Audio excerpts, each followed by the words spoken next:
आपने न जाने कितनी साइफाई मूवीज जैसे Chappie, ghost in the shell और न जाने कितनी मूवीज में लोगों को पुनर्जीवित होते हुए देखा होगा।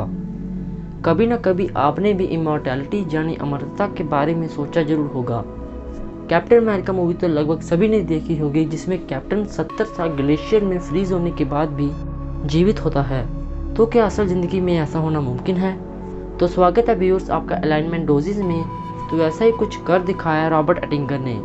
अपनी कई सालों की मशक्क़त के बाद उन्होंने ऐसा रास्ता खोज निकाला जो भविष्य में अमरता की संभावना को जताता था।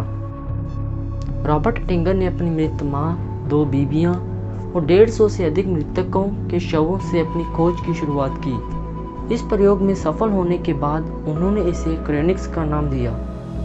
इसके बाद उन्होंने इस प्रयोग पर एक पुस्तक प्रॉस्पेक्ट ऑफ इमॉर्टैलिटी लिखी। उन्होंने इस पुस्तक से अपने विचारों को लोकप्रिय बनाया। इसके बाद उन्हें फादर ऑफ क्रोनिक्स कहा जाने लगा। क्रोनिक्स एक ऐसा प्रयोग था जिसमें मृत्यु के बाद इंसान के शरीर को -196 डिग्री सेल्सियस के ठंडे तापमान में रखा जाता था। मृत्यु के बाद खून की जगह क्रायोप्रोटेक्टेंट डाला जाता।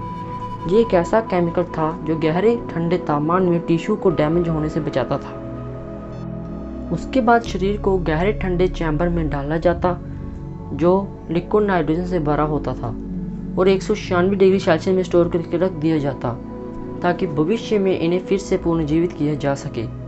इस प्रक्रिया का पता चलते ही लोगों के पैरों तले जमीन ही निकल गई, जिसने कैप्टन अमेरिका के 70 साल ग्लेशियर वाले इमेजिनेशन सीन को सच कर डाला।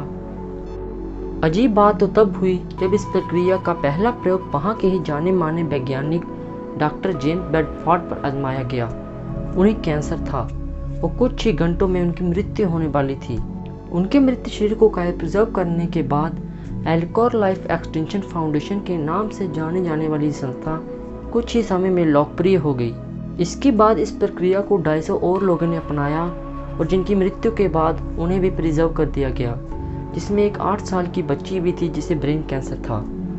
काफ़ी सालों की मेहनत पर भी रॉबर्ट एटिंगर क्रायोप्रिजर्व किए हुए मृतकों को पुनर्जीवन करने का साधन नहीं ढूंढ पाए। 2011 में रॉबर्ट एटिंगर जिस प्रक्रिया के निर्माता थे, उन्हें भी उनकी मृत्यु के बाद प्रिजर्व कर दिया गया, लेकिन मरने से पहले उन्होंने कहा कि मुझे देर जरूर हुई है, लेकिन आने वाली पीढ़ी प्रिजर्व बॉडीज को जिंदा करने का तरीका खोज ही लेगी।